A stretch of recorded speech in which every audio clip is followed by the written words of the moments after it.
When a frozen stranger stumbles into a Colorado saloon during the worst blizzard in 20 years, she doesn't beg for mercy. She offers a deal. But the room goes silent when a grieving rancher stands up and proposes something nobody expected. Marriage, not love, not charity, a contract.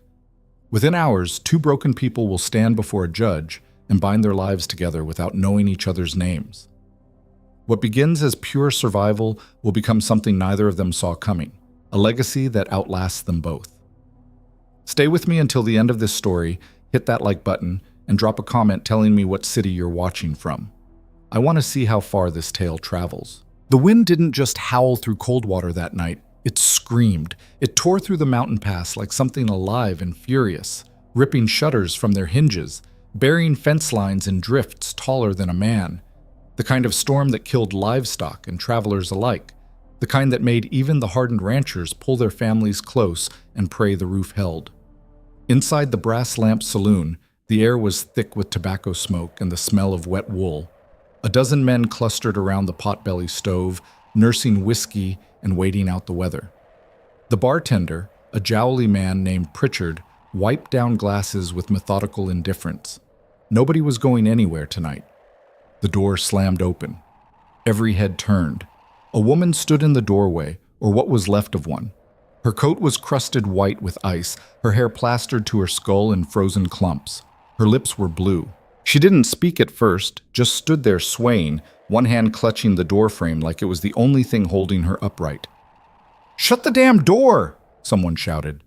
She didn't move. Pritchard set down his rag. "You deaf girl, you're letting the cold in." The woman blinked slowly, like she was trying to remember how words worked. Then she stepped inside and pushed the door shut with a sound like a gunshot. Snow fell from her shoulders in chunks. She took 3 steps toward the stove and stopped. Nobody moved to help her. "Well," Pritchard said, "you gonna stand there dripping on my floor, or you gonna say what you want?" Her voice came out hoarse, barely above a whisper. "I need work." Someone laughed. It was a short, ugly sound. "Work," Pritchard repeated. He looked her up and down with the kind of assessment a man might give a horse he was thinking of shooting. "Lady, you look half dead. What kind of work you think you're fit for?" "Any kind." Her jaw was trembling, but her eyes stayed steady. "I can clean, cook, mend, keep books if you need it." "Can you?" Pritchard leaned against the bar, arms crossed. "And what's a woman like you doing out in a storm like this, looking for work in a town she doesn't know?" She didn't answer. "Thought so." He shook his head. "We don't need trouble here. You understand? This is a decent town." "I'm not trouble." "That's what they all say." Pritchard glanced at the men by the stove. A few of them were grinning now, enjoying the show. "Tell you what, there's a charity house 2 miles south. You can try there in the morning, if you make it." "I won't make it 2 miles." "Not my problem." She stood there for a long moment, and something shifted in her expression. Not desperation, something colder. She reached into her coat and pulled out a small leather pouch, dropping it on the bar with a clink. "I have money," she said quietly. "Not much, but enough for a room and a meal. Pritchard picked up the pouch, weighed it in his hand, then tossed it back to her. "Rooms are full." "They're not." "They are tonight." Her fingers closed around the pouch. "Then I'll sleep in the barn." "I'll pay for that." "Barn's full too." One of the men by the stove snorted. "Christ, Pritchard, just let her sit by the fire for an hour. She'll freeze if you throw her out." Pritchard's face darkened. "You want to vouch for her, Miller? You want to take responsibility if she robs us blind or brings the law down on this place?" Miller looked away. The woman didn't plead. She didn't cry. She just stood there with her wet coat steaming in the heat, her hands still clutching that pouch, her face blank as stone. "I'll work," she said again. "I'll do anything. I just need to stay alive." Pritchard opened his mouth to answer, but he never got the chance. A chair scraped against the floor. Everyone turned. A man stood up from the corner table, tall, broad-shouldered, with dark hair going gray at the temples. He'd been sitting so still that most of them had forgotten he was there. He didn't say anything at first, just looked at the woman with an expression that was hard to read. Then he spoke. "I'll take her."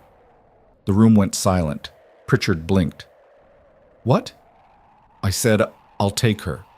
The man's voice was low, rough from disuse. "She needs work. I need help at the ranch." "Caleb, you don't know a damn thing about this woman." "I know enough." Caleb Rourke stepped forward, his boots heavy on the wooden floor. He didn't look at Pritchard. He looked at her. "You telling the truth? You can cook and clean?" She nodded. "You run from the law?" "No." "You got people looking for you?" She hesitated. "No." Caleb studied her for a moment longer, then turned to Pritchard. "I'll take responsibility. She works for me. Anything happens, it's on me." Pritchard threw up his hands. "You're out of your mind." "Maybe." Caleb reached for his coat. "But it's my mind to lose." The woman's voice cut through the room, sharp and clear. "I'm not a charity case." Caleb paused. "Didn't say you were." "Then what are you offering?"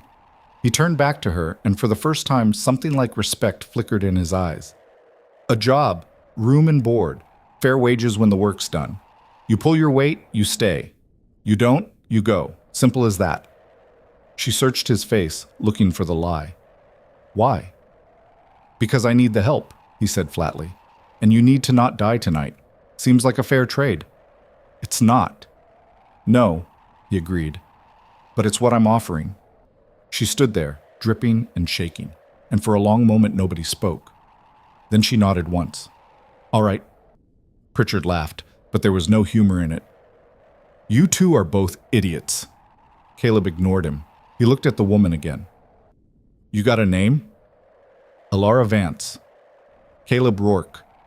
He offered his hand. She took it. Her fingers were ice cold, but her grip was firm. "Good," Caleb said. "Now let's get you warm before you keel over." He led her to the table in the corner and gestured for her to sit. She did, stiffly, like her legs weren't sure they'd hold her much longer. Caleb caught Pritchard's eye and held up 2 fingers. "Coffee, and whatever food you've got hot." Pritchard muttered something under his breath but moved to comply. Caleb sat down across from her, studying her in the dim light. She was younger than he'd first thought, maybe late 20s, early 30s, hard to tell under all the grime and exhaustion. Her eyes were gray, sharp despite the fatigue. She had a scar above her left eyebrow, faint but visible. "Where'd you come from?" he asked. "East." "That's not an answer. It's the one you're getting." He almost smiled. Almost. "Fair enough." The coffee came. She wrapped both hands around the cup and drank like she hadn't seen warmth in days. Probably hadn't. "You always this trusting?" she asked after a moment. "I'm not trusting you," Caleb said. "I'm giving you a chance. There's a difference."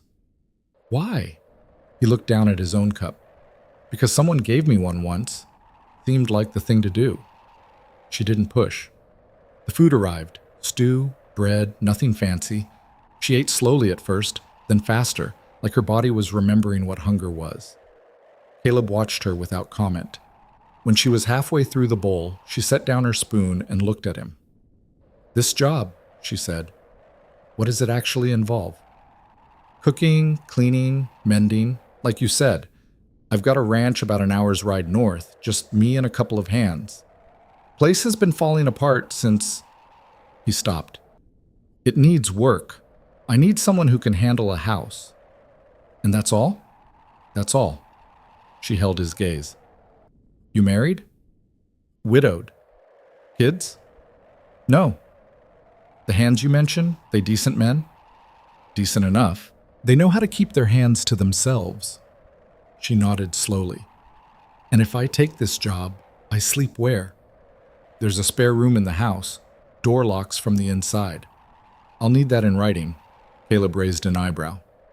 "You don't trust me?" "I don't trust anyone." This time he did smile, just barely. "Smart."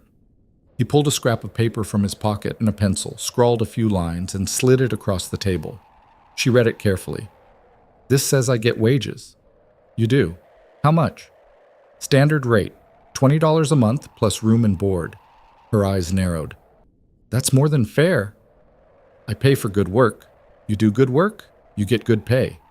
She folded the paper and tucked it into her coat. "When do we leave?" First light. Storm should break by then. She nodded and went back to her stew. Caleb leaned back in his chair, watching her. She didn't look at him again, just ate in silence, like she was storing up every calorie for whatever came next. Pritchard sidled over, wiping his hands on his apron. You're really doing this. I'm really doing this. You don't know a damn thing about her. I know she's got grit, Caleb said quietly. That's more than most. Pritchard shook his head and walked away. The fire crackled. Outside, the wind howled.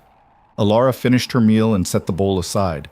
She looked at Caleb with those sharp gray eyes. One more question. All right. You ever hit a woman? The room seemed to hold its breath. Caleb's expression didn't change. No. You ever take advantage of one? No. You planning to start? No. She studied him for a long moment, then nodded. Good. Because if you do, I'll kill you. It wasn't a threat. It was a promise. Caleb met her gaze without flinching. Understood. She stood up, swaying slightly. I need sleep. Pritchard, Caleb called. She can use the back room tonight. I'll pay for it. Pritchard grumbled but handed over a key. Alara took it without a word and headed for the stairs. She paused at the bottom step and looked back. Thank you, she said quietly. Caleb nodded. Don't thank me yet. She disappeared upstairs. Caleb sat alone at the table, staring into his cold coffee. Around him, the saloon slowly returned to normal. Conversations resumed, cards were dealt. The stove hissed and popped. Miller wandered over and dropped into the chair Alara had vacated. You're a damn fool, Caleb. Probably. She could be anybody. Could be running from anything. Could be. And you're just going to take her out to your ranch, middle of nowhere, no witnesses? She's not the one I'm worried about, Caleb said quietly. Miller frowned. What's that supposed to mean? Caleb didn't answer. He just stood up, dropped a few coins on the table, and headed for the door. Where are you going? Miller called. To get some air. It's a damn blizzard out there. Caleb pulled on his coat. I know. He stepped outside into the screaming wind and didn't look back. The storm broke just before dawn, like something had finally let go. Caleb woke before the light came, dressed in the dark, and went downstairs to find Alara already waiting by the door. She'd cleaned up as best she could, face scrubbed, hair pulled back, coat brushed free of ice. She looked less like a ghost now, more like a person. You sleep? He asked. Some. You ready? She nodded. They stepped outside into a world transformed. The snow lay thick and pristine, muffling every sound. The sky was beginning to lighten in the east, pale gold bleeding into gray. Caleb's horse was stabled behind the saloon. He saddled it quickly, efficiently, while Alara watched. You ride? He asked. Not well. You'll have to sit behind me. It's an hour to the ranch. She hesitated. I can walk. Not in this snow, you can't. He swung up into the saddle and offered his hand. Come on. She took it. He pulled her up behind him, and she settled awkwardly against his back, her arms wrapping around his waist to keep from falling. Hold tight, he said. She did. They rode out of town in silence, the horses' hooves crunching through the fresh snow. The world was so quiet, it felt like they were the only two people left alive. After a while, Alara spoke. Why'd you really do it? Do what? Offer me the job. Caleb was quiet for a long time. Then, you reminded me of someone. Who? Someone I should have helped and didn't. She didn't ask anything else. They rode on through the white and the silence, two strangers bound by necessity, heading toward something neither of them could name. When they finally crested the ridge and the ranch came into view, low-slung buildings huddled against the mountains, smoke rising from the chimney, Alara felt something shift in her chest. Not hope, exactly, but maybe the beginning of it. Caleb reined in the horse and looked back at her. This is it. She looked at the ranch, then at him. It'll do, she said. He almost smiled. They rode down the slope together, toward whatever came next. The ranch was bigger than Alara had expected, but emptier too. There were three main buildings: the house, a large barn, and a bunkhouse set back near the tree line. Fences stretched out in every direction, most of them sagging or broken. A windmill stood silent against the sky, its blades locked in place. Caleb helped her down from the horse, and she stood there taking it in. "It's a lot of land," she said. "Used to be more." He led the horse toward the barn. "Lost the north section 2 years back. Couldn't keep up with it." "Just you?" "Me and 2 hands. They're out checking the herd, won't be back till tonight." He unsaddled the horse, moving with the kind of automatic precision that came from doing the same task 1,000 times. Alara watched, learning. "You know anything about ranching?" he asked. "No." "Didn't think so." He hung up the saddle. "That's all right. I'm not asking you to. Just need you to keep the house running." "Show me." He led her across the yard to the main house. It was a solid structure built from logs and river stone, with a wide porch that wrapped around the front. The door stuck when he pushed it, and he had to shove it open with his shoulder. Inside, it was cold. Alara's first thought was that nobody had lived here in months. Dust covered every surface. The kitchen was a mess. Dishes piled in the basin, pots crusted with old food. The sitting room was worse, newspapers scattered everywhere, a blanket heaped on the floor, empty bottles lined up on the mantel. Caleb stood in the doorway, not looking at her. "I know it's bad," he said quietly. "It's not that bad." "You're lying." "Maybe." She walked through the room, running her finger along a shelf. It came away black. "But I've seen worse." He looked at her then, really looked. "Have you?" She didn't answer. "I'll show you the rest," he said. There were 3 bedrooms upstairs. The first was clearly his. Unmade bed, clothes in a pile, the smell of stale air and old grief. The second was locked. The third was empty except for a narrow bed and a chest of drawers. "This one's yours," Caleb said. Alara stepped inside. It was plain, clean, cold. A single window looked out over the mountains. "It's fine," she said. "There's blankets in the chest. Stove downstairs will heat the house once you get it going." "I'll manage." He nodded and turned to leave, then stopped. "The locked room." "None of my business," she said. He looked at her for a moment, then left without another word. Alara stood alone in the empty room and let out a long breath. Then she went to work. By the time the sun was fully up, she'd built a fire in the kitchen stove and set water to boil. She cleared the dishes, scrubbing them in near-freezing water until her hands were raw. She swept the floors, knocked down cobwebs, opened windows to air out the stale smell. Caleb came in around midday and stopped in the doorway, staring. "You've been busy." "I told you I could work." He looked around the kitchen, clean counters, swept floor, dishes drying on a rack. "You weren't lying." "I don't lie." "Everyone lies." "Not to people who feed me." He almost smiled again. He did that a lot, she was starting to notice. Came right up to the edge of it, then pulled back. "There's food in the cellar," he said. "Not much, but enough." "You know how to make bread?" "Yes." "Good. I'll be outside if you need me." He left. Alara found the cellar, a dark, cool room stocked with potatoes, onions, dried beans, flour. She carried up what she needed and got to work. By evening, the smell of baking bread filled the house. Caleb came in with his 2 ranch hands, grizzled men in their 40s who looked at her with surprise and wariness. She served them stew and fresh bread without ceremony, then went upstairs while they ate. She heard their voices through the floorboards. "Where'd you find her?" "Coldwater." "What's she doing here?" "Working." "That all?" A long silence. Then Caleb's voice, hard as iron, "That's all." The conversation ended. Alara lay on her narrow bed and stared at the ceiling. Outside, the wind picked up again, rattling the windows. She thought about the locked room, about the way Caleb moved through his own house like a stranger, about the fact that she'd just bet her life on a man she didn't know.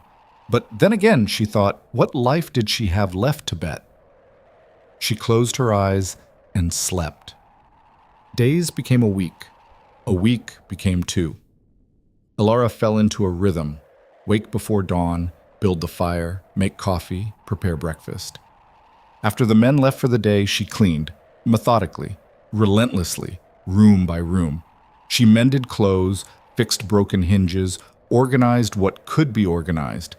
Caleb watched her without comment. The ranch hands, Joe and Thomas, warmed to her slowly. She didn't talk much, didn't pry, didn't ask for anything, just did her work and stayed out of the way. But at night, when she was alone, she found herself standing in front of that locked door. It was always on the second floor, third from the stairs. She never tried the handle, never asked about it, but she wondered. On the 15th day, Caleb spoke to her at breakfast. "You settling in all right?" "Yes." "Anything you need?" She hesitated. "No." He studied her. "You're a bad liar." "I'm not lying." "You're not telling the truth either." He set down his coffee. "If you need something, ask." She met his eyes. "Why do you care?" "Because you work for me. If you're not comfortable, you won't stay. If you don't stay, I'm back where I started. So it's practical." "It's practical." She nodded slowly.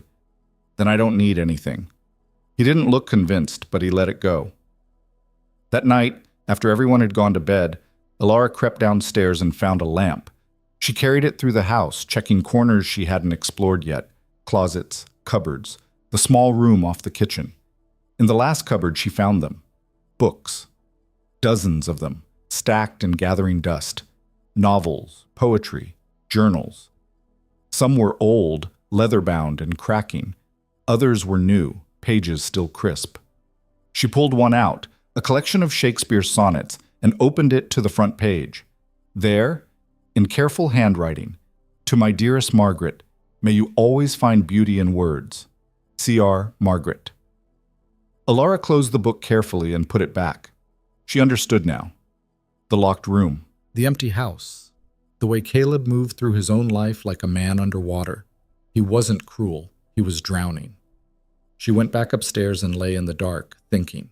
The next morning she asked him a question. "The locked room," she said quietly. "Was it hers?" Caleb's hand froze on his coffee cup. "Yes." "How long ago?" 2 years, almost 3. "I'm sorry." He shook his head. "Don't be. You didn't know her." "No, but you did." He looked at her then, and for the first time she saw something crack in his expression, not breaking, just the smallest fracture. "She would have liked you," he said finally. Alara didn't know what to say to that, so she just nodded and went back to work. But something had shifted, something small, something that would grow. The crack didn't widen overnight. It sat there, barely visible, like ice beginning to thaw at the edges of a frozen river. 3 weeks in, Alara stopped counting days. It seemed pointless. Each morning looked the same, the sky brightening over the peaks, the ranch spreading out cold and endless, the men moving through their routines like clockwork. She moved with them, her own rhythm matching theirs without ever quite touching. She learned the house the way a blind person might learn a room, by touch, by sound, by the feel of things. The third floorboard from the kitchen creaked. The window in the sitting room stuck unless you lifted while you pushed.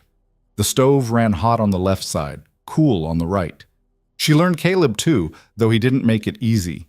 He rose before dawn, always. She'd hear his boots on the stairs, the soft click of the front door, then silence. He'd be gone for hours sometimes, out riding the fence lines or checking the herd. When he came back, he'd wash up at the pump outside, no matter how cold it was, like he was trying to scrub something off that wouldn't come clean. He ate whatever she put in front of him without comment, never complained, never praised, just ate and left. At first, she thought it was anger, or maybe distrust. It took her a while to realize it was neither. It was absence, like he'd hollowed himself out and forgotten how to fill the space back up. One morning, she was kneading bread dough when he came in earlier than usual. His coat was wet with snow, his face red from the wind. "Storm coming," he said, hanging his hat on the peg by the door. "How long?" "Day, maybe 2. He looked at the supplies lined up on the counter. "We have enough?" "For a week if we're careful." He nodded. "Good." He started to leave, then stopped. "You ever been in a real mountain storm?" "No." "It's not like what you saw in town. Out here, you can't see 10 feet in front of you. Wind'll knock you down if you're not careful. If you need to go to the barn or the bunkhouse, you wait for one of us. Understand? I'm not stupid. Didn't say you were. I'm saying the mountain doesn't care how smart you are. She met his eyes. I'll be careful. See that you are. He left. Alara went back to her bread, but his words stuck with her. Not the warning, she'd expected that. It was the way he'd said it, like he actually gave a damn whether she lived or died. She told herself it was still practical, still about keeping his housekeeper alive. But she wondered. The storm hit that afternoon like a fist. One minute the sky was gray and still, the next the wind was screaming and the snow was coming down so thick it turned the world white. Alara watched from the kitchen window as the barn disappeared, then the bunkhouse, then everything beyond the porch. Joe and Thomas came running in, slamming the door behind them. Christ, Joe gasped, shaking snow from his coat. Came out of nowhere. Where's Caleb? Alara asked. Out on the north ridge. He'll hole up in the line shack till it passes. There's a shack out there? Small one. He'll be fine. Done it before. Thomas was already pulling off his boots. We're stuck here till it clears. Hope you got enough food. I do. She fed them stew and biscuits, and they ate by the fire, talking in low voices about the herd and the fences and whether the roof on the bunkhouse would hold.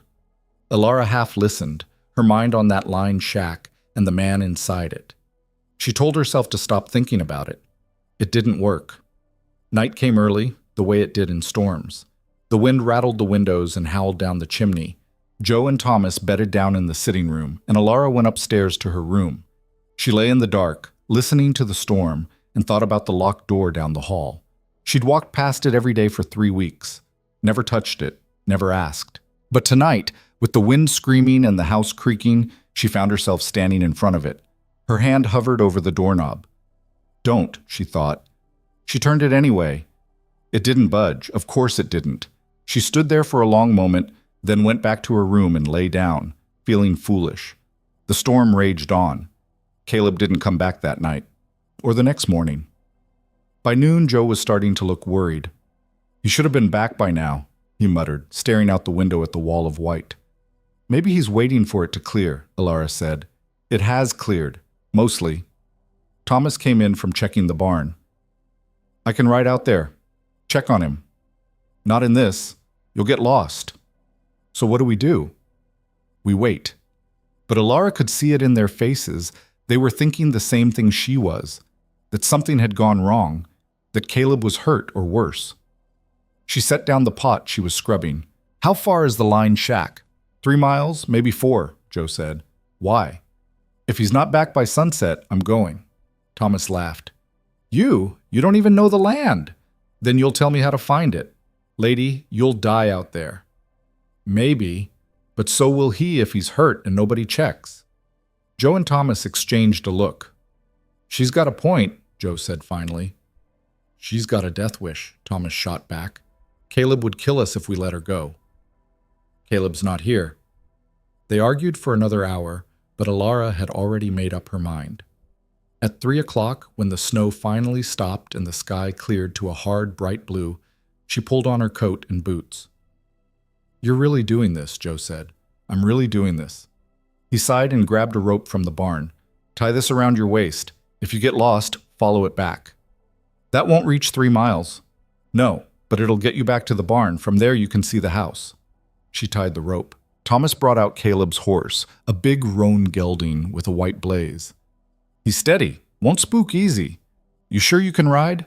I'll manage. She climbed into the saddle, awkward but determined. Joe pointed north. Follow the ridge line. You'll see a stand of pines about 2 miles out. The shack's just past that, down in a hollow. Can't miss it. And if I do? Then turn around and come back. Don't be a hero. She nodded and kicked the horse forward. The cold hit her like a slap. The wind had died down, but the temperature had dropped so low it hurt to breathe. The snow was deep, chest high in places, and the horse struggled through it, snorting and tossing its head. Alara kept her eyes on the ridge line, the way Joe had told her. 1 mile. 2. The stand of pines appeared, dark against the white. She guided the horse down into the hollow, and there it was, a rough cabin, half buried in snow, smoke rising from the chimney. Relief flooded through her. She slid down from the horse and waded through the drifts to the door. "Caleb!" No answer. She pushed the door open. He was sitting by the fire, his legs stretched out in front of him, his face gray with pain. "What the hell are you doing here?" he rasped. "You didn't come back." "So you rode out in a blizzard?" "The blizzard stopped." "Barely." He tried to stand and winced. "You could have died." "So could you." He stared at her, breathing hard. Then he laughed, a short, bitter sound. "You're insane." "Probably." She knelt down beside him. "What happened?" "Horse threw me. Landed wrong." "Let me see." "It's fine." "It's not fine. You can't walk." He looked like he wanted to argue, but he didn't, just leaned back and let her examine his leg. It was swollen, hot to the touch. Not broken, she thought, but badly sprained. "Can you ride?" she asked. "I can do whatever I have to." "That's not what I asked." He met her eyes. "No, probably not." She sat back on her heels, thinking, "Then we wait till morning. Give it time to rest." "We don't have time. Another storm could come through." "Then it does. We'll deal with it." "Elara, I'm not arguing about this." She stood up and looked around the cabin. It was small, one room, a fireplace, a narrow cot. "You have food?" "Some." "Then we stay." He opened his mouth to protest, then closed it again. "You're stubborn." "You're just figuring that out?" He almost smiled. She built up the fire and checked his supplies. There was enough. Dried meat, hardtack, coffee. Not comfortable, but survivable. They ate in silence, the fire crackling between them. After a while, Caleb spoke. "You didn't have to come out here." "I know." "So why did you?" She stared into the flames. "Because nobody else was going to. Joe or Thomas would have come eventually." "Maybe. But I didn't want to wait and find out." He was quiet for a long moment. "You could have gotten lost, frozen, died." "So could you. That's different." "Why? Because you own the ranch?" "Because I'm not worth it." The words hung in the air between them. Elara looked at him. Really looked. At the lines in his face, the grief carved into every angle, the way he held himself like a man expecting a blow. "That's not for you to decide," she said quietly. He didn't answer. They sat in silence until the fire burned low. Then Elara stood and brushed off her skirt. "You take the cot. I'll sleep by the fire." "Like hell." "Your legs hurt. You need to rest. And you need to not freeze to death on the floor." She crossed her arms. "We could argue about this all night." "We could." They stared at each other. Finally, Caleb sighed. "Fine. We share. You take one side, I take the other. We keep our clothes on and our hands to ourselves. Deal." It was awkward climbing onto that narrow cot with a man she barely knew, but the cold was brutal and the floor was worse. So she lay down on one side and he lay down on the other, and they stared at the ceiling in silence. After a while, his breathing evened out. Elara lay awake, listening to the wind outside and the steady rhythm of his breath. She thought about the woman who'd owned those books, the one who'd lived in that locked room, the one Caleb had loved enough to hollow himself out when she died. She wondered what Margaret had been like. She wondered if she'd been brave or kind or funny. She wondered if Caleb would ever stop mourning her. Then she closed her eyes and slept. When she woke, pale light was filtering through the cracks in the shutters. Caleb was already up, moving stiffly around the cabin. "How's the leg?" she asked. "Better. Still hurts, but I can ride." "You sure?" "I'm sure." They saddled the horse together, working in silence. The sun was just cresting the mountains when they started back. Elara rode in front of this time, Caleb behind her, his arms around her waist for balance. She could feel the tension in him, pain and pride, and something else she couldn't name. The ride back took twice as long as the ride out. By the time they reached the ranch, both of them were shaking with cold and exhaustion. Joe and Thomas rushed out to meet them. "Jesus Christ," Joe breathed. "We thought—" "We're fine," Caleb cut him off. He slid down from the horse with a grimace. "Help me inside." They did. Elara unsaddled the horse and rubbed it down, her hands numb and clumsy. When she finally went inside, Caleb was sitting by the fire with his leg propped up, a cup of whiskey in his hand. You should rest, she said. I will. I mean actually rest, not sit here drinking and pretending you're fine. He looked at her over the rim of his cup. You always this bossy? Only when people are being stupid. Joe snorted from the corner. She's got you there, boss. Caleb shot him a look, but there was no heat in it. Get out. Joe grinned and left. Alara poured herself coffee and sat down across from Caleb. They didn't speak, just sat there in the warmth, thawing out. After a while, he said, Thank you. For what? For coming after me. You would have done the same. Maybe, maybe not. She met his eyes. I think you would have. He looked away, uncomfortable. You don't know me. No, but I'm starting to. Something shifted in his expression, surprise maybe, or recognition. Then he set down his cup and stood. I'm going to bed. Good. He limped toward the stairs, then stopped. Alara? Yeah? You're tougher than I thought. She didn't know if it was a compliment or just an observation. So are you, she said. He nodded and went upstairs. Alara sat alone by the fire, her hands wrapped around her coffee, and felt something settle in her chest. Not trust. Not yet. But the beginnings of it. The days that followed were quieter, but different. Caleb didn't say much more than usual, but he started staying inside a little longer at breakfast. Started asking her opinion on small things, whether the fence on the east pasture could wait till spring, whether they needed more supplies from town. She answered honestly, and he listened. Joe and Thomas noticed too. Boss is talking more, Joe said one afternoon while she was mending his coat. Is he? Don't play dumb. You know he is. She kept her eyes on her needle. Maybe he's just getting used to having someone around. Maybe, Joe grinned, or maybe he likes you. He doesn't like anyone. He liked Margaret. Alara's hands stilled. I'm not her. No, you're not. Joe's expression turned serious. But you're the first person he's let in since she died. That means something. She didn't know what to say to that, so she just finished the coat and handed it back. That night, she stood in front of the locked door again. This time, she didn't try the handle. She just pressed her palm against the wood and closed her eyes. I won't replace you, she whispered, but I'm here, and I'm not leaving. The door didn't answer, but somewhere downstairs she heard Caleb moving around, and she thought maybe that was enough. Winter deepened, the snow piled higher, the work continued. Alara scrubbed and cooked and mended.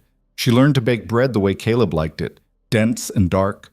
She learned to stretch supplies when the roads were impassable. She learned to read the weather in the way the wind blew and the color of the sky. She learned to read Caleb, too. The way his jaw tightened when he was in pain.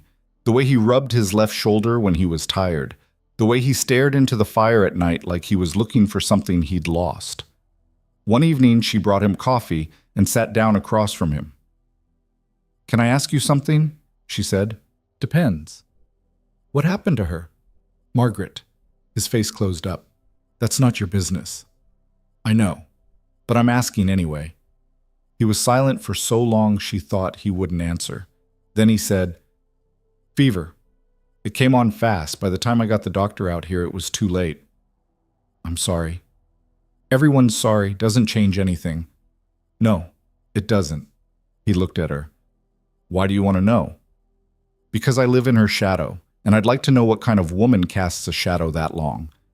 Something flickered in his eyes, pain maybe, or memory. She was good, better than me, better than this place. She deserved more than dying in a cold bed in the middle of nowhere. Did she love you? Yes. Then she got what she wanted. He stared at her. What the hell does that mean? It means if she loved you, she chose this. She chose you. She chose the ranch and the cold in the middle of nowhere. And maybe it wasn't perfect, but it was hers. His hands tightened around his cup. You didn't know her. No, but I know what it's like to choose something hard because it's the only thing that feels real. He didn't answer, but he didn't tell her to leave either. They sat there in the firelight, two people learning how to be less alone. And outside, the snow kept falling. Weeks turned into a month. Then two. Alara stopped thinking about leaving, stopped wondering if she'd made the right choice. She belonged here now, in this cold house, with this broken man and this unforgiving land. She didn't know when it had happened, but it had. One morning, she woke to find Caleb standing in the kitchen with a small wooden box. "What's that?" she asked. "Something I should have given you a while ago." He set it on the table. "Open it." She did. Inside were papers, a contract signed and notarized, her wages recorded and accounted for, and beneath that, a deed. "What is this?" "Your share," Caleb said. 10% of the ranch, legal and binding. You've earned it." She stared at him. "I've only been here 2 months. And you've done more in 2 months than most people do in a year. It's yours." "Caleb, I'm not arguing about this." He met her eyes. "You saved my life. You've kept this place running. You've made it feel like a home again. That's worth more than money." She didn't know what to say, so she just closed the box and nodded. "Thank you." "Don't thank me. You earned it." He turned to leave, then stopped. "There's one more thing." "What?" He pulled a key from his pocket and set it on the table. "The room upstairs. It's yours if you want it. Do whatever you want with it. I won't go in there again." Alara stared at the key. "Are you sure?" "I'm sure." He left before she could say anything else. She sat there for a long time, the key cold in her hand. Then she went upstairs and unlocked the door. The room was exactly as she'd imagined, full of books and memories and the ghost of a woman who'd loved this place enough to die here. Alara walked through it slowly, touching nothing. Then she opened the curtains and let in the light. The light that poured through those curtains changed everything, not all at once, not with some grand revelation or dramatic moment, just slowly, like snow melting under a March sun, revealing what had been buried underneath all along. Alara didn't touch anything in Margaret's room that first day. She just stood there, letting the light fall across the books and the writing desk and the rocking chair in the corner. Dust motes danced in the air. Outside the window, the mountains stretched away forever, white and silent and beautiful in a way that hurt to look at. She understood now why Margaret had loved this place, and why losing her had broken Caleb. She left the room as she'd found it and went downstairs to start dinner. But something had shifted. She felt it in her bones, like the change in air pressure before a storm. Caleb was different too, though he'd never admit it. He started coming in earlier from the fields, started sitting at the kitchen table while she cooked instead of disappearing into his room. He didn't talk much, still didn't, but he was there, present in a way he hadn't been before. One evening, about a week after he'd given her the key, he asked her a question. "What are you going to do with it? The room?" Alara looked up from the potatoes she was peeling. "I don't know yet." "You could use it. Move your things in. It's bigger than where you are now." "It was hers." "She's gone." The words were flat, factual, but Alara heard what was underneath them, the weight of 3 years trying to accept that truth. "I know," she said quietly, "but that doesn't mean she should be erased." He was silent for a moment. "What would you do then?" "I thought I might clean it, organize the books, make it a library maybe, somewhere people can go to read."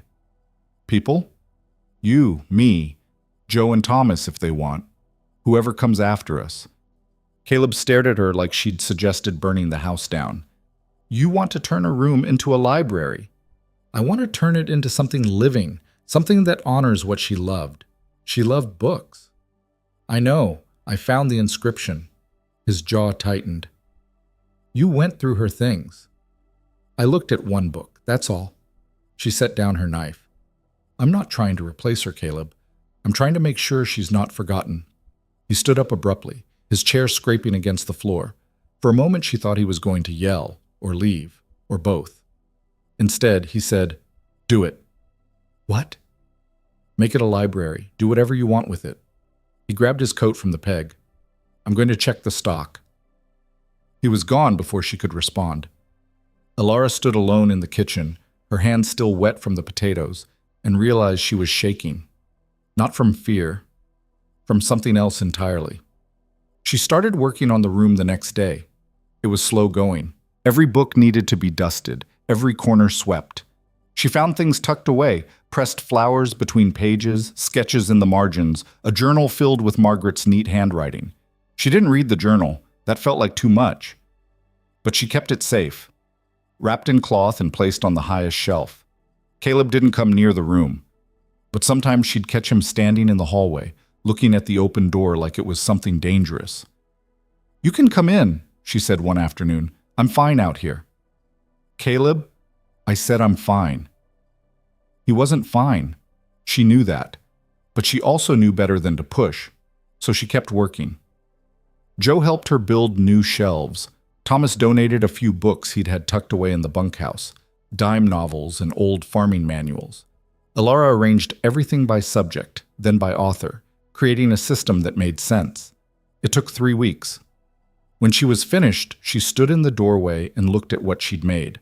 The room was still Margaret's. It would always be Margaret's, but it was something else now too, something useful, something alive. That night, she left the door open and went to bed. She didn't hear Caleb go in, but the next morning she found him sitting in the rocking chair with one of the poetry books open in his lap. He looked up when she appeared in the doorway.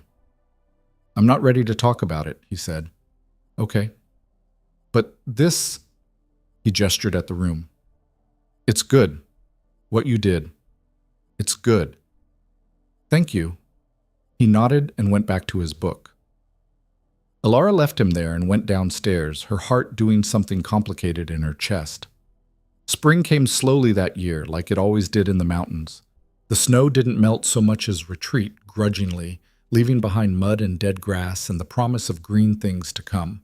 The creek that ran through the property swelled with runoff, roaring loud enough to hear from the house. Caleb started working longer days, repairing fences and preparing the fields. Alara watched him from the kitchen window, saw the way he moved. Purposeful now, less like a man sleepwalking through his own life.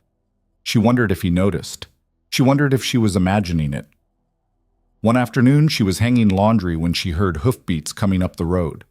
A stranger on a gray horse dressed too fine for ranch country. Caleb came out of the barn, his expression unreadable. The stranger dismounted. "Mr. Rourke?" "That's me." "Name's Harrison. I'm with the land office in Denver." He pulled a paper from his saddlebag. "I'm here about your northern section." Caleb's face went hard. "What about it?" "You're 3 months behind on taxes.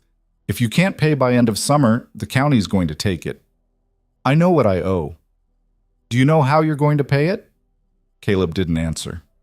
Harrison glanced at Alara, then back at Caleb. "Look, I'm not trying to make your life harder, but the county needs the money, or the land. Those are your options." "I'll figure it out. You've got till August." Harrison mounted his horse. "After that, it's out of my hands." He rode away. Alara walked over to Caleb. "How much do you owe?" "Doesn't matter." "It does if you're going to lose the land." He turned on her, his eyes fierce. "This isn't your problem. I own 10% of this ranch.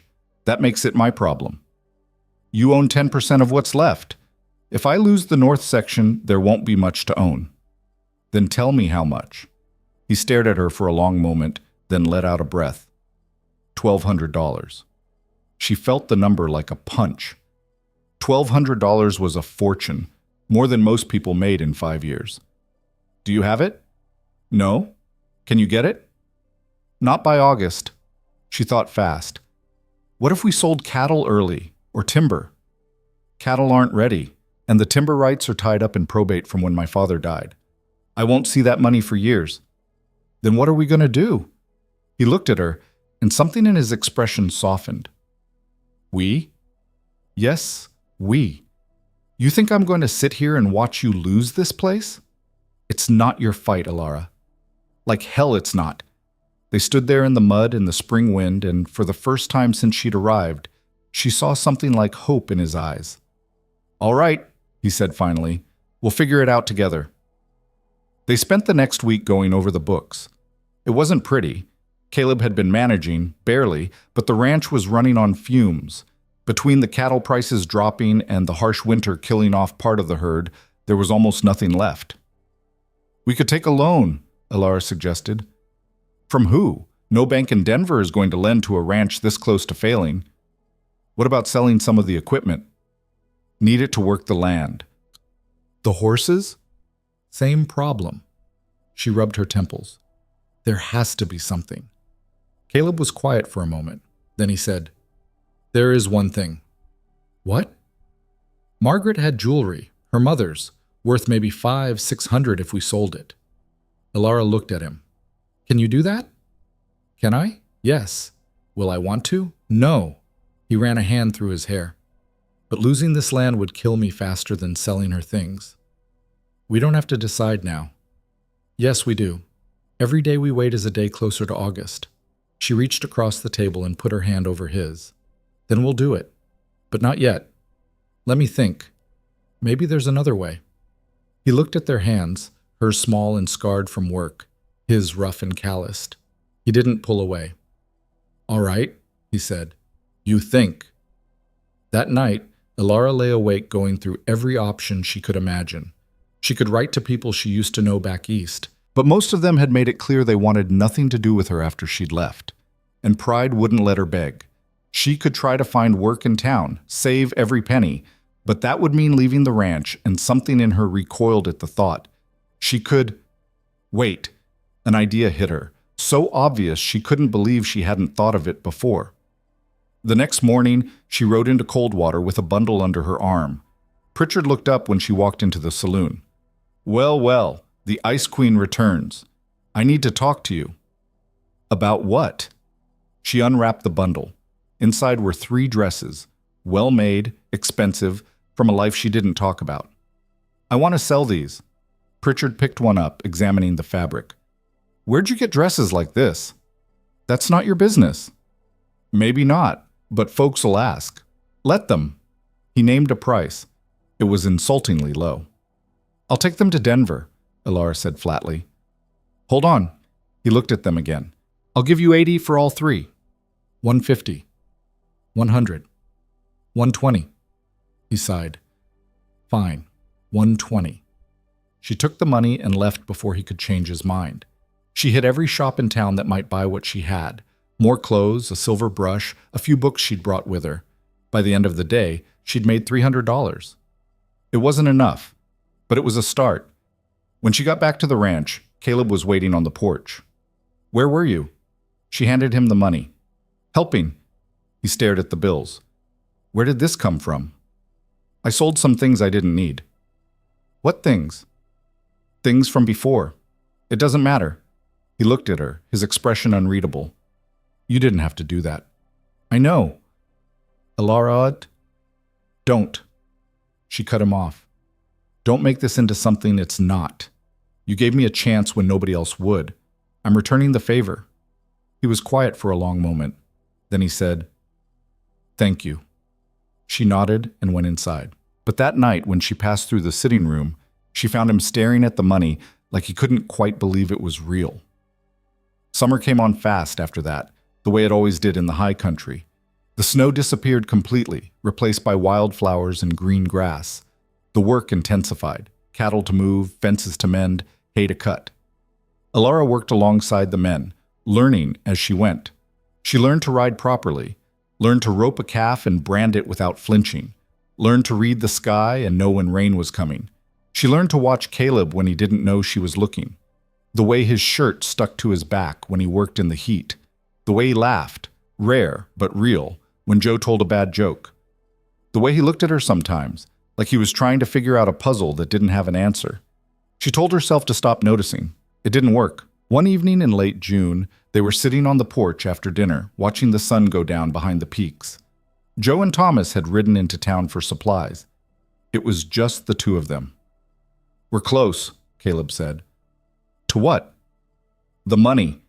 Between what you brought in and what I've saved, we've got about 900. If we sell Margaret's jewelry, we'll have enough. Elara looked at him. Are you sure you want to do that?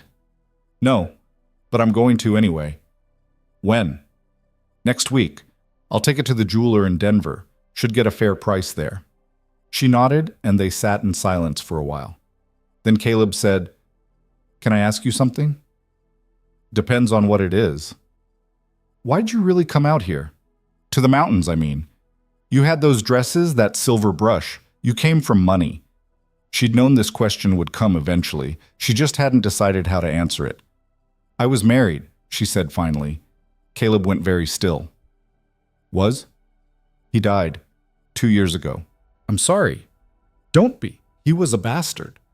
Caleb looked at her sharply. Did he hurt you? In every way that matters. She kept her eyes on the mountains. When he died, his family made it clear I wasn't welcome. Took everything they could legally take. Left me with nothing but what I could carry. So you ran. I survived. He was quiet for a long moment. That why you don't trust easy? That's why I don't trust at all. But you trusted me. Enough to come here.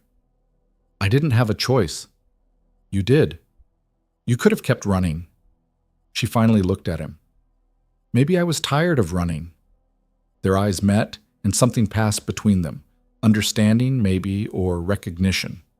Two people who'd both lost something and were trying to figure out how to live with the empty space it left behind. I'm glad you stayed, Caleb said quietly. So am I. The sun sank lower, painting the sky orange and pink and gold. Neither of them moved. The next week, Caleb rode to Denver with Margaret's jewelry. He was gone 3 days.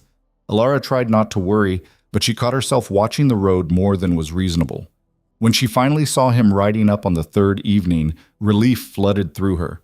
He looked exhausted, but when he dismounted and pulled a bank draft from his pocket, he was almost smiling. $1,500, he said. For the jewelry? The jeweler knew quality when he saw it. Gave me more than I expected. Alara did the math in her head. That's enough. You can pay the taxes and have money left over. We can pay the taxes. Caleb, you put in $300. That makes you a partner in this. He held out the draft. We pay it together. She took it, her fingers brushing his. They stood there in the fading light, close enough that she could see the flecks of gold in his eyes. Thank you, she said. For what? For not doing this alone. Something shifted in his expression. I don't think I could anymore, even if I wanted to. The words hung between them, heavy with meaning. Then Thomas came out of the barn, and the moment broke. Boss, we got a problem with one of the mares. Think she's colicking. Caleb swore and headed for the barn. Alara watched him go, her heart beating too fast. They paid the taxes in July, 2 weeks before the deadline. The clerk at the land office looked surprised when they walked in together, Caleb and Alara, both dressed in their cleanest clothes. Mr. Rourke, Mrs. The clerk paused, uncertain. Vance, Alara supplied. Mrs. Vance. He took the draft and processed the payment, stamping the papers with an air of finality. Your land is secure for another year. Thank you, Caleb said. They walked out into the Denver street, and Alara felt something loosen in her chest. They'd done it. Against all odds, they'd saved the ranch. We should celebrate, she said. Caleb raised an eyebrow. Celebrate how? I don't know. Dinner somewhere that isn't the ranch? He looked uncomfortable. I'm not much for restaurants. Then just a drink. One drink, Caleb. We earned it. He studied her for a moment, then nodded. One drink. They found a quiet place near the edge of town, a tavern that was clean but not fancy. They sat at a table in the corner and ordered whiskey. To the ranch, Caleb said, raising his glass. To the ranch, Alara echoed. They drank. The whiskey burned going down, warm and sharp. Alara felt it settle in her stomach, loosening the tension she'd been carrying for months. What happens now? She asked. Now we keep working, build the herd back up, fix what needs fixing. That's it? What else is there? She looked at him across the table, this man who'd given her a chance when she had nothing, who'd trusted her with his land and his grief and his ghosts. I don't know, she said softly. But I think there might be more. Caleb's hand tightened around his glass. Alara, I'm not asking for anything. She stopped, trying to find the right words. I just want you to know that this, whatever this is, it matters to me. He looked at her for a long moment, his expression unreadable. Then he stood up and held out his hand. Come on. Where are we going? Does it matter? She took his hand and let him pull her to her feet. They walked through Denver as the sun set, not talking, just walking, past shops and houses and churches, past people heading home for the night. They ended up at the edge of town, where the buildings gave way to open land, and you could see the mountains in the distance. Caleb stopped and turned to face her. "I'm not good at this," he said. "At what?" "At letting people in, at trusting, at—" He gestured helplessly. "At any of it." "I know. But you make it easier somehow, like maybe I don't have to carry everything alone." Alara's breath caught. "You don't." "I loved Margaret. I'll always love her. That doesn't just go away." "I know that too. But He stopped, struggling. "I care about you. More than I should. More than I meant to." Her heart was pounding so hard she could hear it. "Caleb." He kissed her. It wasn't smooth or practiced. It was awkward and uncertain and perfect. When he pulled back, his eyes were wide with something like panic. "I shouldn't have—" She kissed him back. This time it was slower, deeper. His hands came up to cup her face, and she leaned into him, feeling the solid warmth of him against her. When they finally broke apart, they were both breathing hard. "Well," Alara said shakily, "that happened." "Yeah." Caleb's voice was rough. "It did." They stood there in the gathering dark, holding on to each other like they were afraid to let go. "What do we do now?" she asked. "I don't know." He pressed his forehead against hers. "But whatever it is, we do it together." "Together," she echoed. And for the first time in 3 years, Caleb Rourke smiled, really smiled, like maybe the world wasn't such a dark place after all. They rode back to the ranch the next morning, side by side. Joe took one look at them and grinned. "About damn time." "Shut up, Joe," Caleb said, but there was no heat in it. Thomas just shook his head. "You two are going to give me cavities, all this sweetness." Alara laughed, and the sound felt strange in her throat, like something she'd forgotten how to do. That night, after the work was done and the men had gone to the bunkhouse, Caleb and Alara sat on the porch together. "I'm scared," she said quietly. "Of what?" "Of this. Of losing it. Of—" She stopped. "Of being happy." He took her hand. "Me too." "What if it doesn't work?" "What if it does?" She looked at him, at this man who'd saved her life without even knowing it, and felt something settle deep in her bones. "Okay," she said. "Okay." They sat there in the darkness, their hands intertwined, and watched the stars come out one by one over the mountains. And somewhere in that locked room upstairs, among the books and the memories and the ghost of a woman who'd loved this place, Alara could have sworn she felt something like approval. Like Margaret was saying, "Take care of him, take care of this place." "I will," Alara thought. "I promise." The night deepened around them, and neither of them moved to go inside. They just sat there together, watching the world turn. The world didn't change overnight just because two people finally admitted what had been growing between them for months. The sun still rose over the same mountains. The cattle still needed tending. The fences still needed mending. Life on a ranch didn't pause for feelings, no matter how new or terrifying they were. But something had shifted all the same.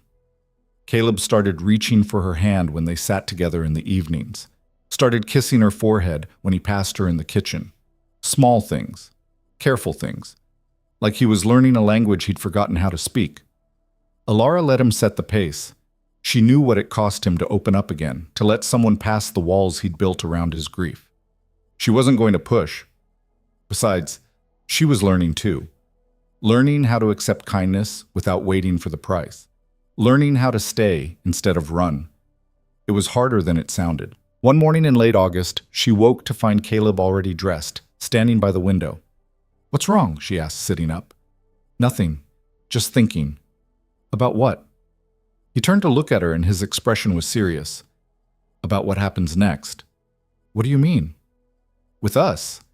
You're still technically just working here, living in that room upstairs like hired help." "I don't mind." "I do." He crossed the room and sat on the edge of the bed. "Alara, I need to do this right." Do what right? This. Us. He took her hand. I want you to marry me. For real this time. Not out of necessity or survival, but because I want to build a life with you. Her heart stuttered. Caleb, I know it's fast. I know we've only been whatever we are for a few weeks, but I've known you for months. I've watched you fight for this place like it was yours. I've seen you bring life back into a house that was dying, and He stopped, struggling. I don't want to waste any more time pretending this is temporary. Alara looked at their joined hands, at this man who'd saved her life in a snowstorm and was now offering her something she'd never thought she'd have again, a future. Yes, she said quietly. Yes? Yes, I'll marry you. The relief on his face was almost painful to see. He kissed her then, slow and deep, like he was sealing a promise. When they finally broke apart, Alara laughed shakily. So what now? Do we ride back to Coldwater and find that judge again? If you want. Or we could do it here, make it our own. Here? Joe's got a cousin who's a minister, comes through every few months, should be back in September. You want to wait?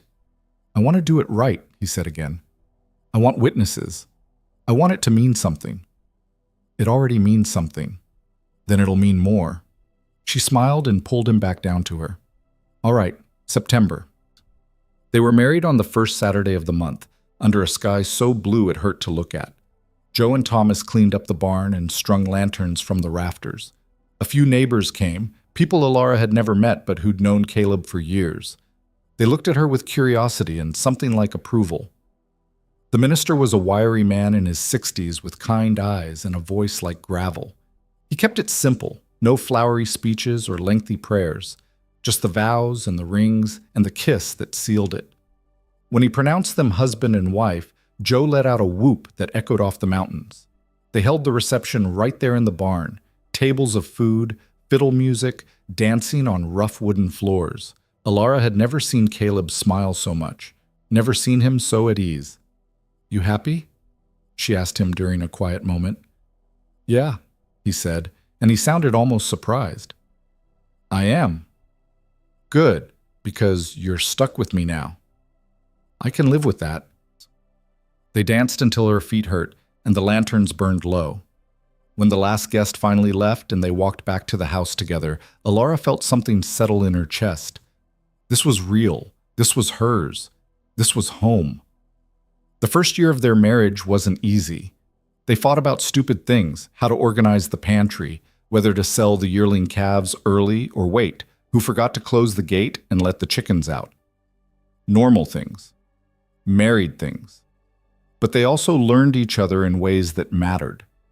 Alara learned that Caleb had nightmares sometimes, that he'd wake up gasping and need her to hold him until the panic passed. Learned that he hated being idle, that he'd work himself into the ground if she didn't make him stop.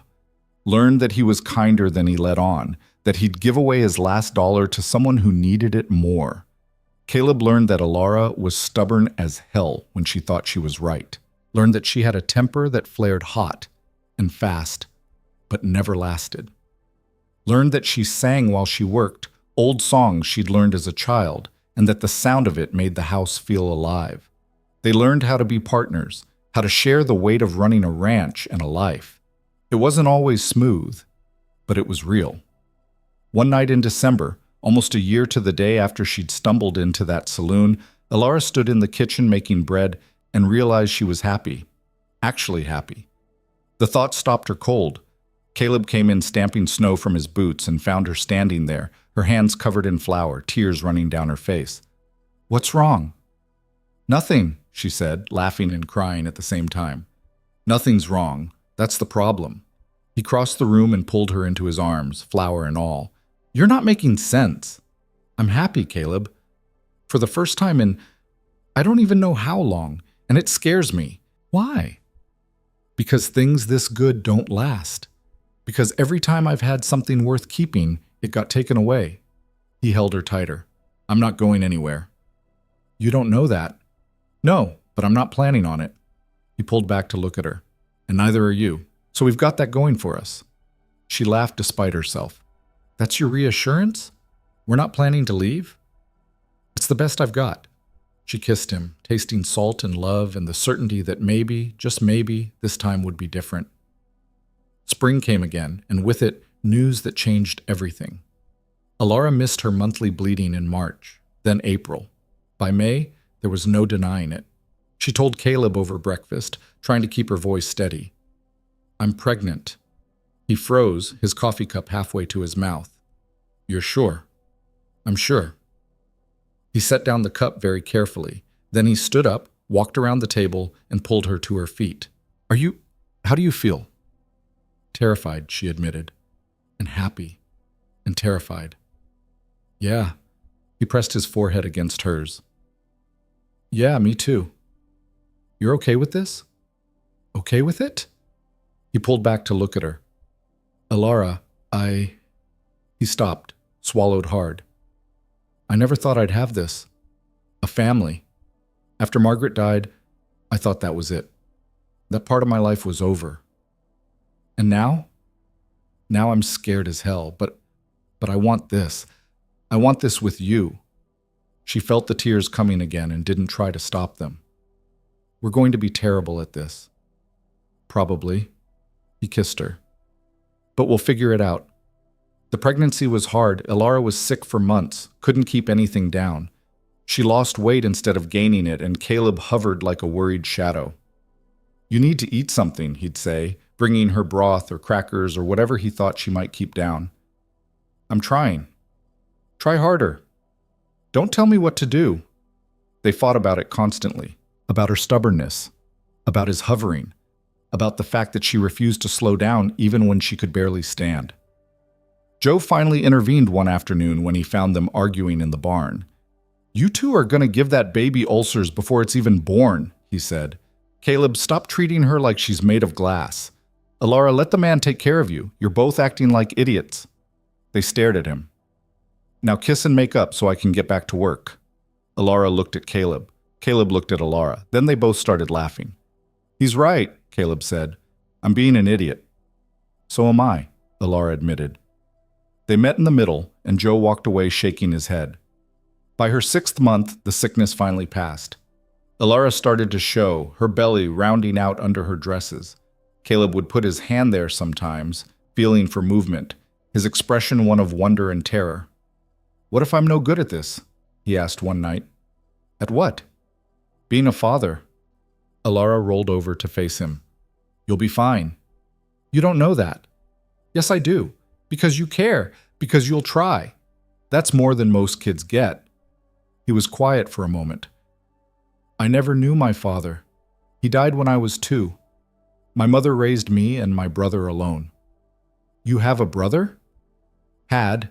He died in the war." Caleb's jaw tightened. "I don't talk about it much." "I'm sorry." "Don't be. It was a long time ago." He paused.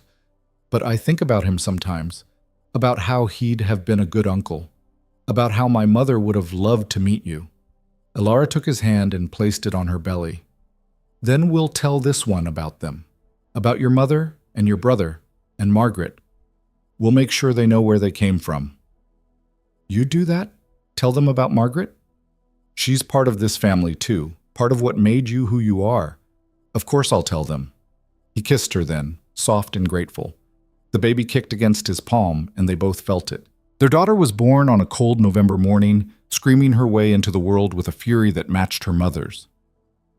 The birth was long and brutal. Alara labored for 18 hours while Caleb paced outside and Joe kept the fire going and Thomas rode for the midwife. When it was finally over and the midwife placed the baby in Alara's arms, she looked down at the tiny, red-faced creature and felt her heart crack open. "She's perfect," Caleb whispered, his voice thick. "She's loud," Alara said, but she was smiling. They named her Anna Margaret Rourke. Caleb cried when Alara told him the name. Actually cried, tears running down his face without shame. "You don't have to," he started. "I want to," Alara said. "She deserves to be remembered, and our daughter deserves to carry something beautiful." He held them both then, his wife and his daughter, and Alara thought she'd never seen him look so complete. The next few years blurred together in a haze of sleepless nights and small victories. Anna was a handful from the start, willful and curious, and afraid of nothing. She was walking by 10 months, climbing everything by a year. Alara spent half her time chasing the child and the other half marveling at her. The ranch grew too. With the north section secure and cattle prices rising, they were able to expand. Hired 2 more hands, built a new bunkhouse, started talking about buying the adjacent property. It was during one of those conversations that Alara realized something. "We did it," she said. Caleb looked up from the papers spread across the kitchen table. "Did what?" "Built something. Something real and lasting." He glanced at Anna, who was playing with blocks in the corner, then back at Alara. "Yeah, I guess we did." "You don't sound surprised." "I am, though. Every day I wake up and can't quite believe this is my life." "Good surprise or bad surprise?" "Good." He reached for her hand. "Definitely good." Anna toddled over and grabbed onto Alara's skirt. "Mama, up!" Alara lifted her onto her lap. "What do you need, little one?" "Book? You want a story?" "Story." Caleb stood. "I'll get one from the library." He returned with a worn copy of fairy tales and settled into his chair. Anna immediately reached for him, and he pulled her onto his lap, opening the book. Alara watched them together. Her husband's deep voice reading about princes and dragons, her daughter's rapt attention, and felt that same dangerous happiness swell in her chest. She still waited for the other shoe to drop sometimes, still braced for disaster. But it never came. 2 years later, their son was born, Thomas, named after the ranch hand who'd become like family. He was quieter than Anna, more cautious. Where she charged headlong into everything, he hung back and observed. "He's like you," Alara told Caleb one evening, watching Thomas carefully stack blocks while Anna knocked them down. "Poor kid." "I'm serious. He's got your eyes, your way of thinking things through. And Anna's got your stubbornness. I prefer to call it determination." "You would." They were sitting on the porch, the way they had that first night in Denver when everything changed. The children were inside with Joe, who'd become their unofficial grandfather. "You ever think about that night?" Alara asked. "In the saloon?" "All the time." "Do you regret it, offering me that job?" He turned to look at her, and his expression was serious. "Not for a single second." "You?" "No." She leaned her head on his shoulder. "Best decision I ever made was saying yes." "Second best." "What was the first?" "Marrying me." She laughed. "That was the same decision, you idiot." "Was it? I distinctly remember 2 separate proposals."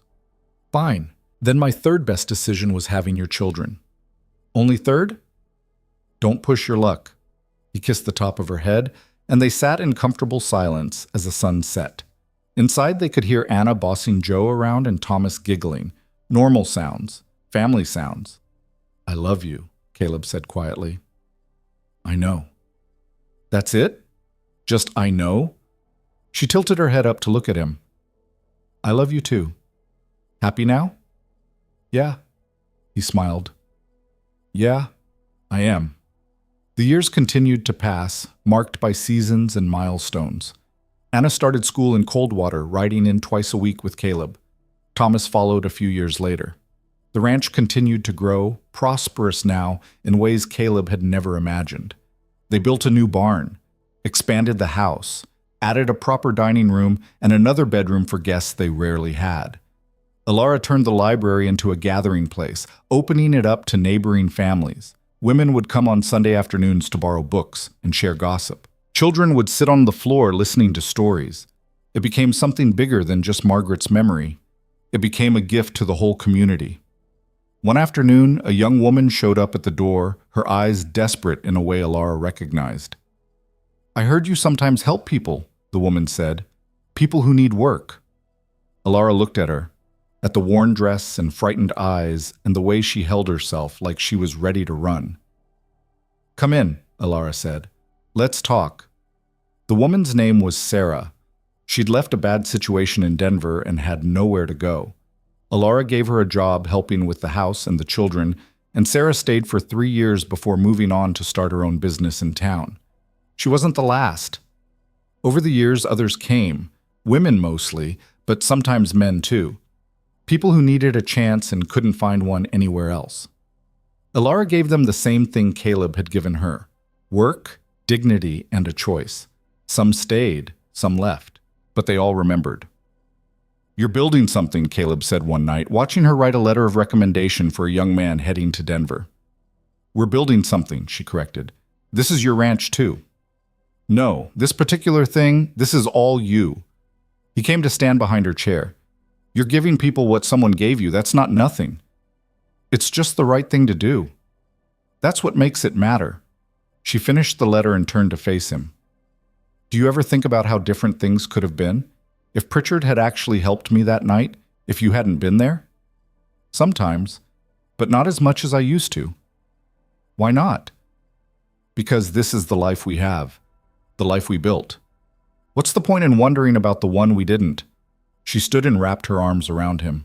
"When did you get so wise?" "Must have picked it up from my wife." "Liar." He kissed her, still easy after all these years, still right. From upstairs, they heard Anna yelling at Thomas about something. Caleb sighed. "I'll go. We'll both go." They climbed the stairs together, partners in every sense of the word. By the time Anna was 15 and Thomas was 12, the ranch had become one of the most successful in the territory. They'd bought out 2 neighboring properties and ran over 1,000 head of cattle. Caleb had hired a foreman to manage the day-to-day operations, freeing him up to focus on breeding and expansion.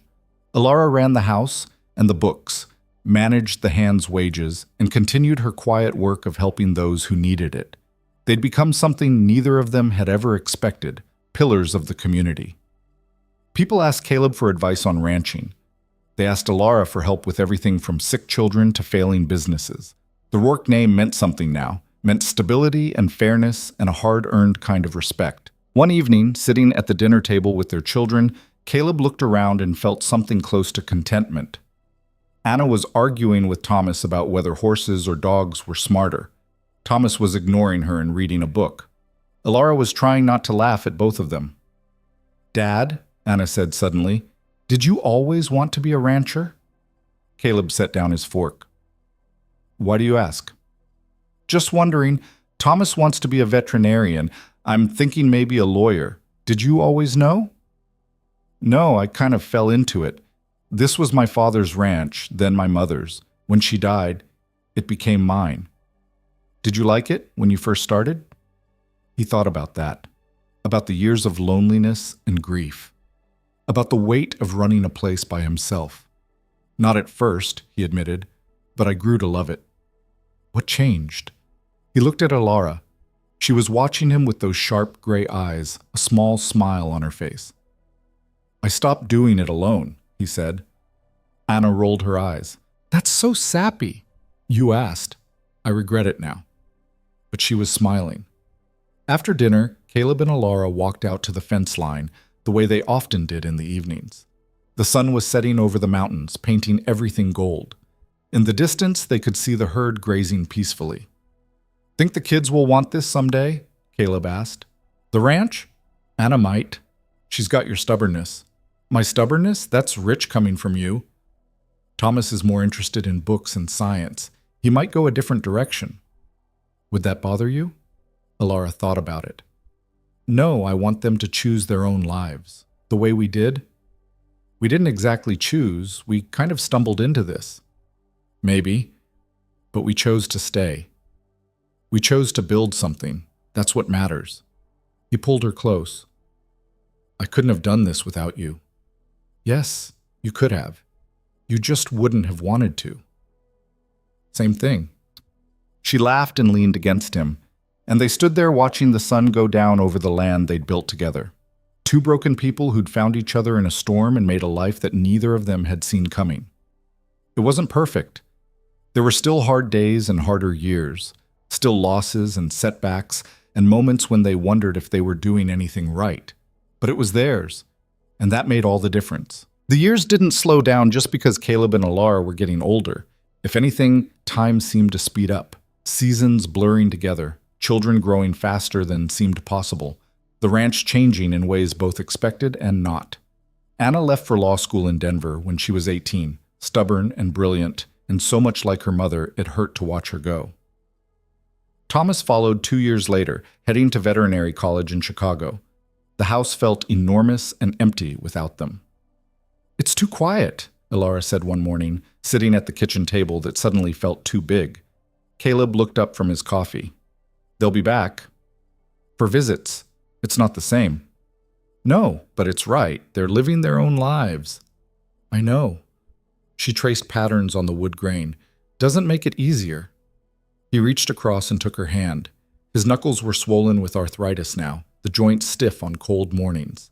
She had gray in her hair and lines around her eyes. They were both past 50, moving into the part of life where everything started to hurt. "We always knew this day would come," he said. "Knowing something and living through it are different things." "Yeah," he squeezed her hand. "They are." Joe had retired the year before, moving into a small house in Coldwater. Thomas the ranch hand had died of a heart attack 2 winters back. New men worked the land now, younger faces with different names. The world was changing, and sometimes Ilara felt like she and Caleb were just trying to keep up. But the ranch endured, and so did they. One afternoon in late spring, a visitor came up the road in an automobile, one of the new Ford Model Ts that were becoming more common even in the mountains. Caleb watched it approach with the suspicion of a man who'd spent his whole life with horses. "What fresh hell is this?" he muttered. Ilara laughed.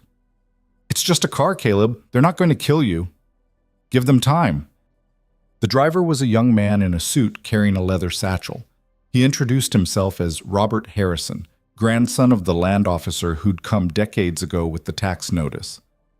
"My grandfather told me about you two," he said, accepting the coffee Ilara offered. "Said you were the most determined couple he'd ever met. Saved your ranch against all odds." Caleb shifted uncomfortably.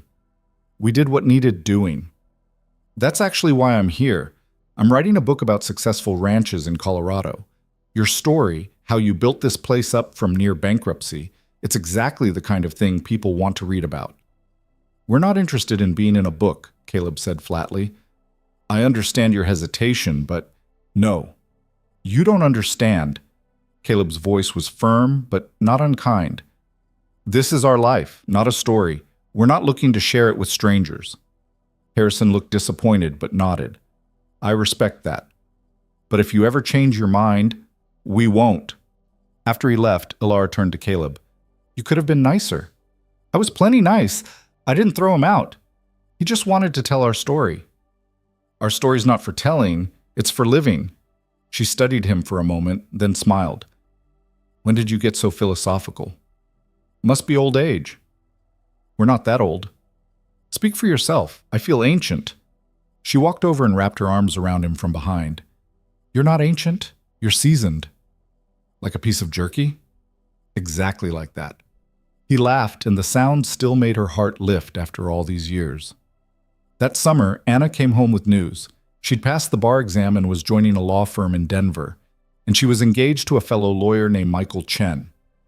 "You're getting married?" Ilara asked, trying to keep her voice steady. "Next spring. I want to have it here, if that's okay. At the ranch." Caleb looked up from his plate. "Your mother planned our wedding in about 2 weeks. You're giving us a year's notice?" "I want it to be perfect." "Nothing's perfect," Ilara said automatically, then caught herself. "But we'll do our best." Anna's wedding was beautiful in the way that mattered, full of people and laughter and love. They held it in the same barn where Caleb and Ilara had married, decorated with wildflowers and lanterns. Anna wore her grandmother's locket, the one piece of jewelry Caleb had kept when he sold the rest. Michael was a good man, serious and kind, and clearly devoted to Anna. Watching them take their vows, Ilara felt tears slip down her face. Caleb handed her his handkerchief without a word. "She's so grown up," Ilara whispered. "She is." "When did that happen?" "Gradually, then all at once." Thomas came home less often. His work kept him busy in Chicago. But when he did visit, he'd spend hours walking the property with Caleb, talking about the land and the herd and whether to invest in some of the new breeding techniques being developed. "He's got a good head for this," Caleb said one evening after Thomas had left. "Better than mine, probably." "Don't sell yourself short. You built this place." "We built it." "Fine. We built it. But he's got new ideas, good ones. Caleb was quiet for a moment. He asked if he could come back after he finishes school, set up a veterinary practice here, work with the ranch. Alara felt hope bloom in her chest. What did you say? I said yes, if he's sure that's what he wants. And if it is, then we'll have family here again, carrying it forward. She took his hand. They were sitting on the porch, watching the sun set the way they had for 30 years. The view never got old. We did good, didn't we? She asked. Yeah. His voice was rough. We did real good. But time, as it always does, kept moving. Caleb's arthritis got worse. Some mornings he could barely get out of bed, his joints locked and painful. He refused to complain, but Alara saw it in the way he moved, careful and slow. You should see a doctor, she said. What's a doctor going to tell me? That I'm old and things hurt? I already know that. He might be able to help. Or he might tell me to stop working, and I'm not ready for that. Caleb, Alara. He turned to face her. This ranch is my life. Working it is what keeps me going. The day I stop is the day I start dying. I'm not ready for that yet. She wanted to argue, wanted to tell him he was being stubborn and stupid, but she understood. The ranch was in his blood the same way it was in hers now, so she just nodded and let it go. Her own body was betraying her too. She had trouble with her eyes, needed glasses to read. Her hands cramped when she wrote for too long. Some days her back hurt so bad she couldn't stand upright. They were wearing out, both of them, but they kept going. One winter morning, Caleb didn't come down for breakfast. Alara found him still in bed, his face gray with pain. Can't get up, he said through gritted teeth. Back went out. I'm getting the doctor. Alara, don't argue with me. Not today. The doctor confirmed what they both knew. Caleb's body was breaking down. Years of hard work and old injuries were catching up with him. You need to slow down, the doctor said. Maybe think about selling the ranch. Moving somewhere easier. Caleb's face went hard. Not happening. Mr. Rourke, I said no. After the doctor left, Alara sat on the edge of the bed. We could, sell it. Move to town. Be closer to doctors and stores and die of boredom inside a year? Caleb shook his head. This is our home. I'm not leaving it. Even if it kills you to stay. Especially then. I want to die here, Alara. In this house. On this land. Not in some sanitized room in town. She felt tears prick her eyes. You're not dying. Not yet. Not yet, he agreed. But someday. And when that day comes, I want it to be here. You're the most stubborn man I've ever met. That's why you married me. No, I married you because you were the only one stupid enough to offer. He laughed, then winced. Don't make me laugh. It hurts. She leaned down and kissed him. Then stop being funny. Thomas came home that spring, fresh from graduation. He set up a small veterinary practice in Coldwater and moved into the foreman's house on the ranch. Having him there eased something in both Caleb and Alara, the knowledge that the ranch would continue, that all their work wouldn't die with them. Anna visited when she could, though she was busy with her law practice and her own growing family. She had 2 children now, a boy and a girl, and watching them run through the house where their mother had grown up made Alara's heart ache in the best way. They love it here, Anna said one afternoon, watching her daughter chase chickens. This is their heritage, Alara said, same as it was yours. Do you think they'll want it someday? The ranch? I don't know, but it'll be here if they do. You and Dad, you've built something incredible. You know that, right? Alara looked at her daughter, this brilliant, successful woman who'd come from nothing but 2 people who refused to give up. We just did what needed doing, she said. No, you did more than that. You built a legacy. The word hung between them, heavy with meaning. That evening, Alara mentioned it to Caleb. Anna thinks we built a legacy. That's a fancy word for a ranch. Is it just a ranch, though, or is it more than that? He thought about it. I guess it's whatever people make of it. To us, it's home. To the kids, it's where they grew up. To the people you've helped over the years. He paused.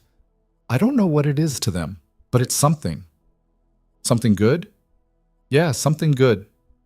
She leaned against him, and they sat in comfortable silence.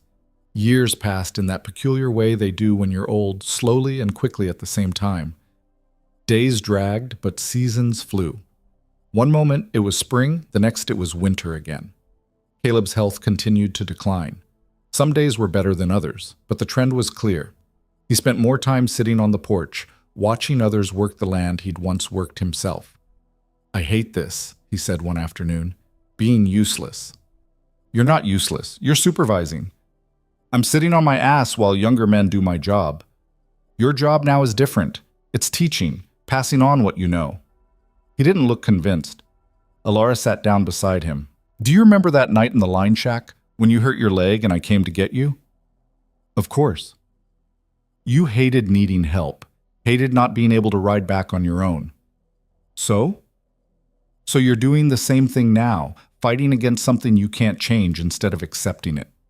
He was quiet for a long moment. "I don't know how to be anything but a working rancher." "Then learn the way you learned everything else." "I'm too old to learn new things." "Bullshit. You're never too old." She took his hand. "We're in this together, remember? Like we've always been." He squeezed her fingers. "Yeah. Together." One autumn afternoon, Alara had an idea. "Let's go to town," she said. Caleb looked up from his book. "Why?" "Because I want to. Because we never do anymore. Because I want to see the saloon where we met." "That old place? It's probably not even there anymore." "Then we'll see what replaced it. Come on. When's the last time we did something just for fun?" He couldn't argue with that. They drove into Coldwater. Thomas drove them, since neither of them trusted themselves behind the wheel anymore. The town had changed dramatically. Paved streets now instead of mud. Electric lights. Automobiles parked where horses used to be tied. But the brass lamp was still there. It looked smaller than Alara remembered, shabbier. But the sign was the same, and when they walked in, the layout was familiar. Pritchard was long dead. The new owner was a younger man who didn't know them, but he served them whiskey at the same corner table where they'd sat that first night. And for a moment, Alara could almost see them as they'd been, two desperate strangers making a bargain. "I was so scared," she said quietly. "You didn't look it." "I was terrified. Of the storm. Of the future. Of what would happen to me. But you came anyway. You trusted me. I didn't have a choice." "You did. You always had a choice." She looked at him across the table, at this man who'd saved her life in more ways than one. His hair was white now, his face lined and weathered, but his eyes were the same, steady and kind and unmistakably his. "Best choice I ever made," she said. "Second best. Don't start." He smiled, and they drank their whiskey and watched the world go by outside the window. Alara got sick in the winter of her 73rd year. It started small, a cough that wouldn't go away, tiredness that sleep didn't fix. By spring, she was weak enough that climbing stairs left her breathless. The doctor in Coldwater sent her to Denver for tests. The diagnosis came back quick and brutal, lung disease, probably from years of smoke and dust. Nothing to be done except make her comfortable. She told Caleb on the drive home, her voice steady. "How long?" he asked. "Maybe a year, maybe less." His hands tightened on the steering wheel. "There has to be something." "There isn't," I asked. "Alara, don't." She put her hand on his arm. "Don't make this harder than it is. I've had a good life, a better life than I ever expected. I'm not angry about this." "Well, I am." "I know. But being angry won't change anything." They drove in silence for a while. Then Caleb said, "I'm not ready to lose you." "I know. But you're going to have to be." She made it through the summer, though each day was harder than the last. Anna came home to help, taking leave from her practice.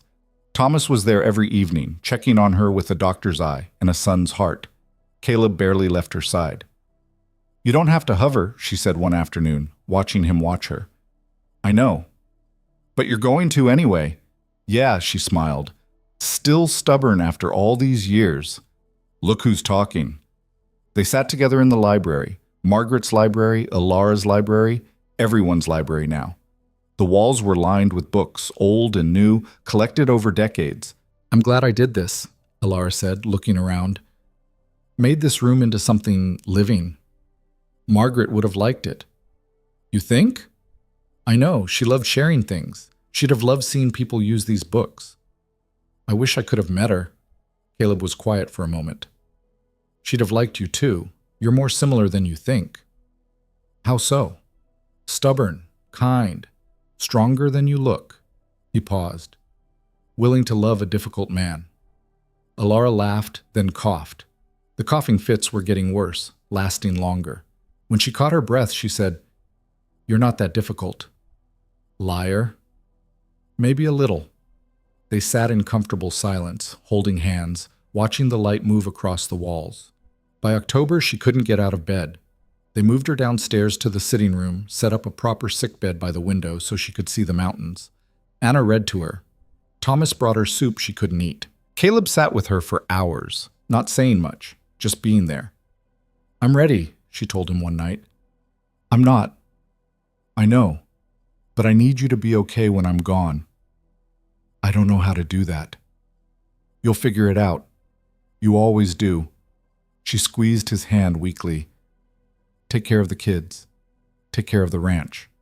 Keep living. Alara, promise me. His voice broke. I promise.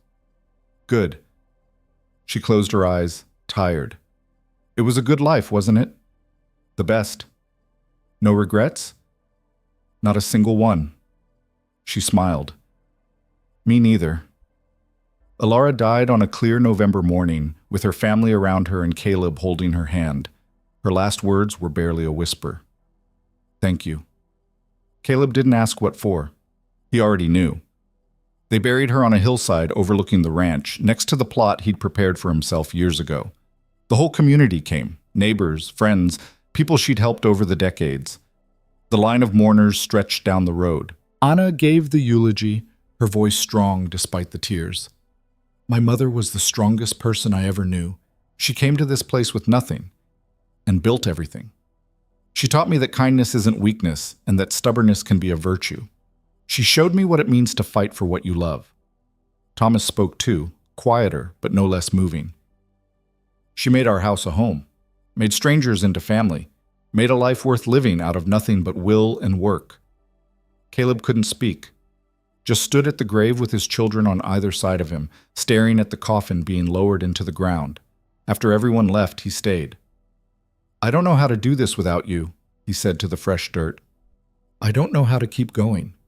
The wind blew cold off the mountains, and somewhere in the distance a cow bellowed. Life continued, indifferent to grief. The months after Alara's death were the hardest of Caleb's life. He moved through each day mechanically, doing what needed doing but feeling nothing. Anna stayed for a while, but she had her own family to get back to. Thomas was there, but he couldn't fill the emptiness. Nothing could. Caleb spent his evenings in the library, surrounded by books and memories. Sometimes he'd pick up the journal he'd saved, Margaret's journal, and read entries from 40 years ago. Sometimes he'd sit in the rocking chair Alara had loved and just stare at nothing. You need to eat, Thomas would say. I'm not hungry. Dad, I'm fine. He wasn't fine. They both knew it. But then spring came, the way it always did. The snow melted. The creek ran high. Green things pushed up through the dead grass, determined to live. And one morning, Caleb woke up and realized he was still breathing. Still here. Still responsible for the life Alara had helped him build. He got out of bed and went downstairs and made coffee. Then he walked outside and looked at the ranch spreading out before him. The land they'd saved, the home they'd made, the legacy they'd created together. Okay, he said to the morning air. Okay. He lived for another 8 months. Not miserably, but quietly. He spent time with his grandchildren when they visited, helped Thomas with the practice when he could, sat on the porch and watched the seasons turn. He was ready when his time came, ready to be with Alara again. His children were with him at the end, Anna holding one hand, Thomas the other. The ranch, he started. We'll take care of it, Thomas said. I promise. Your mother... We know, Dad, Anna said gently. We know. He smiled. Good. That's good. He closed his eyes and didn't open them again. They buried him next to Alara on the hillside, together again the way they'd always been. 20 years later, Anna's grandson stood on that same hillside looking at the two graves. He was 12 years old and visiting the ranch for the summer. His grandmother had told him stories about Caleb and Alara, about the blizzard and the bargain and the life they'd built from nothing. "Is it true?" he asked Anna, who'd brought him up here. "All of it?" "Every word." "They really saved the ranch?" "They did more than that. They created something that lasted." She gestured at the land below, still working, still thriving, still in the family. "This place exists because two people refused to give up, because they chose each other and chose this life and made it work." "That's pretty cool." "It is." He looked at the graves again. "Do you miss them?" "Every day." Anna's voice was thick. "But they're still here, in a way, in the land, in the stories, in all of us." The boy thought about that. "I want to do something like that, build something that lasts." "Then you will. You've got their blood in you." They stood together in the mountain wind, 3 generations removed from that desperate night in a saloon, and felt the weight of legacy settle on young shoulders. Below them, the ranch stretched out toward the mountains, still standing, still strong, still a testament to what two people could build when they refused to let go. The Rourke Ranch would stand for another 100 years, passing through hands and generations, changing and growing, but never forgetting its foundation. And on that hillside, 2 graves stood side by side, marking the resting place of 2 people who'd found each other in a storm and built a life that outlasted them both. From survival to legacy, from strangers to partners, from a single desperate night to a story that would be told for generations. It was, as Alara had said in her final moments, a good life, the best life. And it was enough.